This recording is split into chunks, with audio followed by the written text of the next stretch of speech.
Question. Are you still having trouble attracting your soulmate even though you've followed all the Instagrammers, watched all the YouTubes, listened to all the podcasts, and read the 5 love languages 15 times?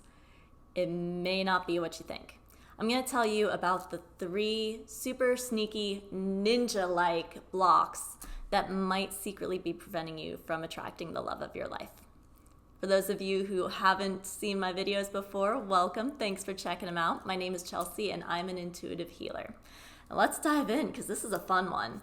A little bit of background before we get started. I've suffered most of these blocks, and I have been in toxic relationships. I have been in a toxic marriage, which I like to call my practice marriage.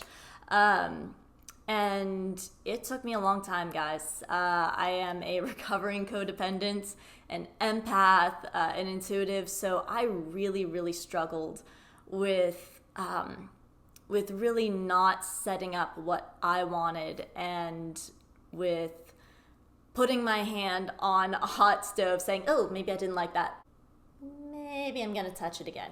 And I had to leave my hand there for an 8-year relationship that really was not good for me and was not healthy, in order to realize that I just wanted a healthy, loving relationship that I felt cherished in and safe in and free in, and that I felt really heard in. So after my divorce a couple of years ago, I really did all the work, and that's really the ending of my marriage. Kind of started with my spiritual awakening, and I think a lot of us can relate, because the past couple of years has brought out a lot in us, right? But yes, I would definitely say that when I awoke spiritually, all of a sudden, all these little things that I've been putting up with all of my life no longer just became a pain in the ass. They were harmful to me.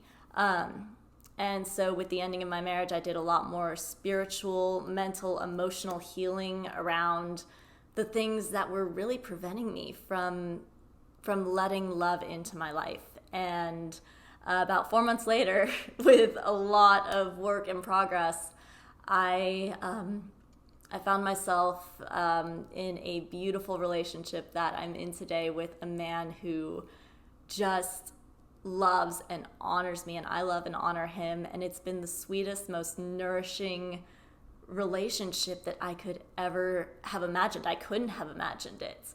And it's something that I really get geeked out about, because if I could offer anybody one thing in this world, it would be this kind of peace and this kind of wholeness in a relationship. So I'm here to share with you some of the tips that might be blocking you from that. And like I said, I struggled with these myself, so let's dive in. Number 1, scarcity. And I know that seems like a pretty obvious one. You're like, Chelsea, that's not really sneaky. Everybody says, scarcity is the problem, is a big block. But it's a really sneaky one, because there's that initial scarcity mindset of all the good ones are taken, so I might as well settle, right? It's like that little old lady who tells you, oh my gosh, there's great avocados in the store today. And you go over and they all look like mush, and you're like, that old lady took all of the good ones. No wonder she said there's still good ones out there. I thought that myself whenever somebody was trying to console me about being lonely. They'd say, Chelsea, there's a good one out there. Your soulmate is out there. And I was like, yeah, you took the last good one. So that's one way of interpreting scarcity. The other way is a little sneakier. It's a little trickier.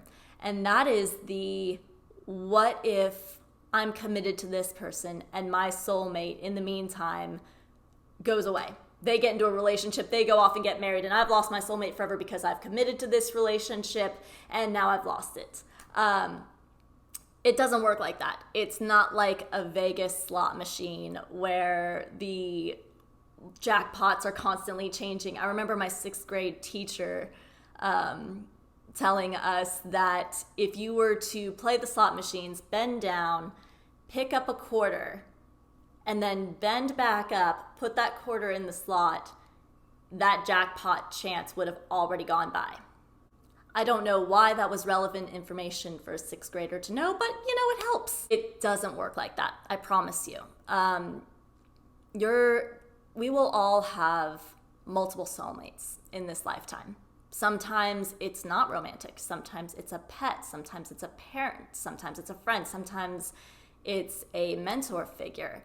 We will all have soulmates that we attract into our lives in different times. But if you're concerned about the romantic one being gone, and that's why you're not wanting to really fully commit to the person in front of you, even though you got a good thing going, you got a good relationship, but you don't want to commit because maybe somebody else is out there, that doesn't work. And let me tell you a story.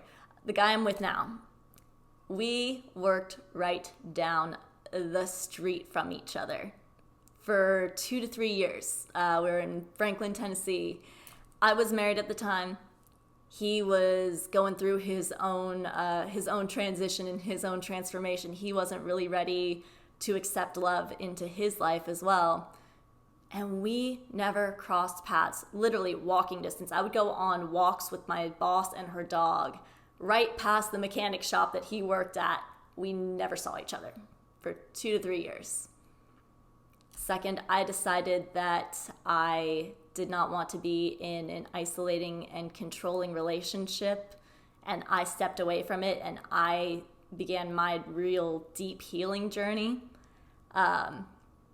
And we just happened to be on Bumble around that same time, and he also was starting to rethink where he wanted the direction of his relationships to go.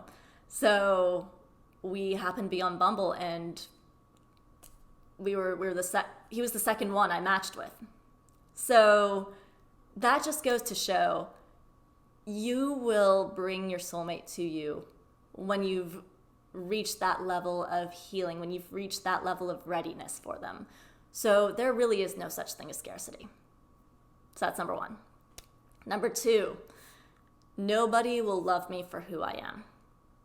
This was one I struggled with, and I didn't struggle with it in those exact words. And let me tell you what I mean. As you may have noticed, I have blue hair. I am also ADHD, which means I have a knack, an uncanny talent for starting crazy projects and never finishing them. Disorganization is a big part of my MO. And not only that, I am empathetic, I'm intuitive, I have sensitivities that can unnerve some people if that is not where their brain works. So I found myself going through and second-guessing my decision to leave because I thought, well, I was miserable, but at least he put up with me.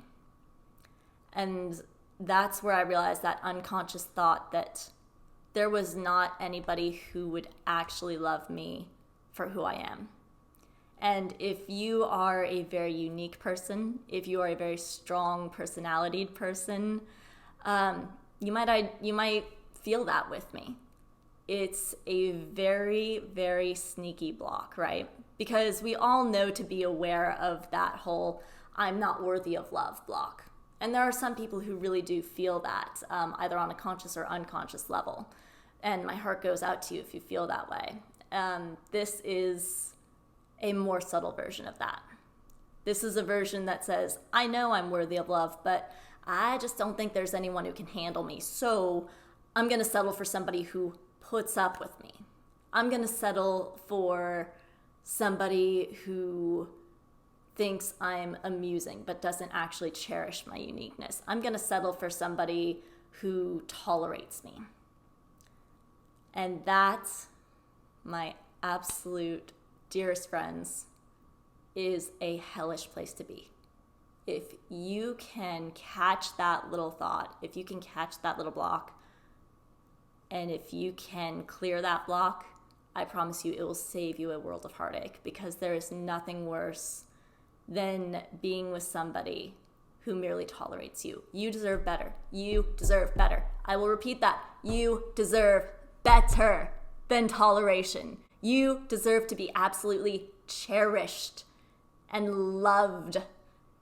And there is somebody, one of the best pieces of advice that I ever got was, the universe, source created a you, right? Why wouldn't it create why wouldn't it create a counterpart for you?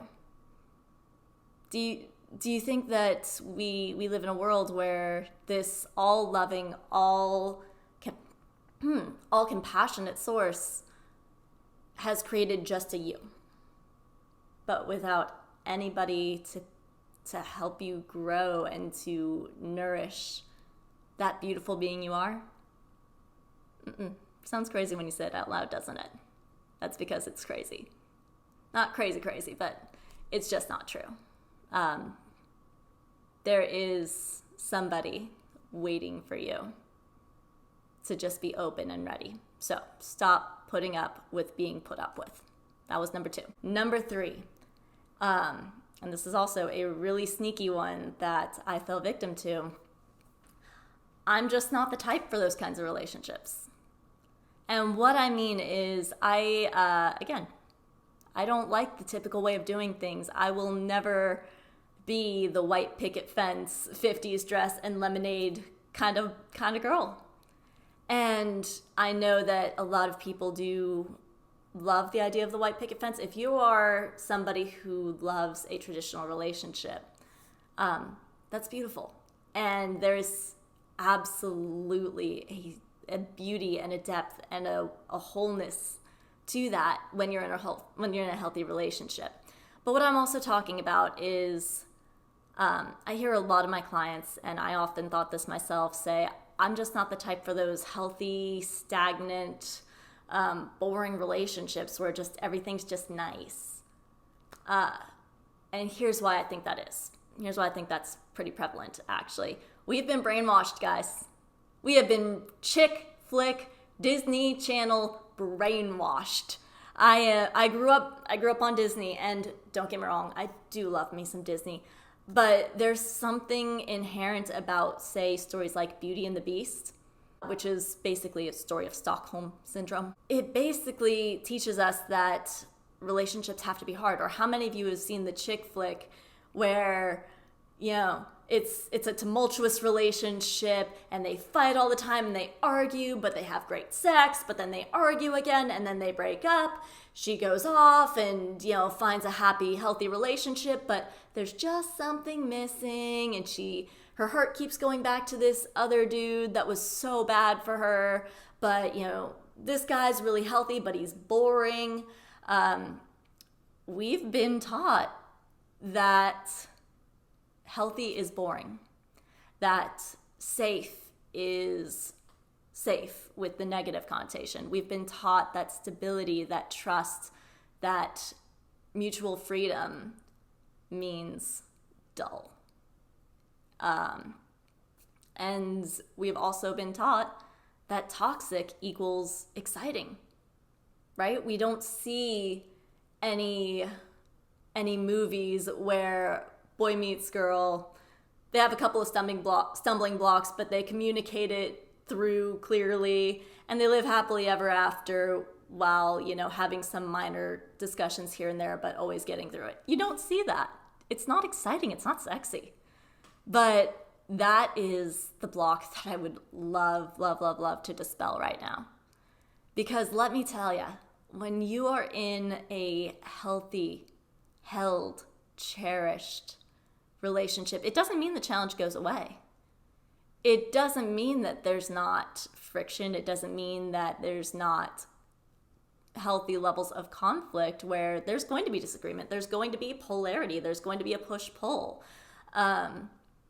And that will always happen. But when you are in a healthy relationship with your soulmate, those things work themselves out peacefully. There's calm communication. There's safe communication where you can actually feel safe to say, hey, babe, I know you love me, but you stepped on my toes here a little bit. Could you please not? Or, hey, I think we might have miscommunicated something. What I'm thinking you said is this. Is that true? And that takes a lot of courage at first.